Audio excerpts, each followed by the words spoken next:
You ask Tiger to solve. This deals with linear equations with one unknown.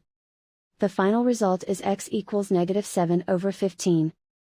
Let's solve it step by step. Isolate the x. Multiply both sides by inverse fraction 7/5. Group like terms. Multiply the coefficients. Simplify the fraction. Multiply the fractions. Simplify the arithmetic.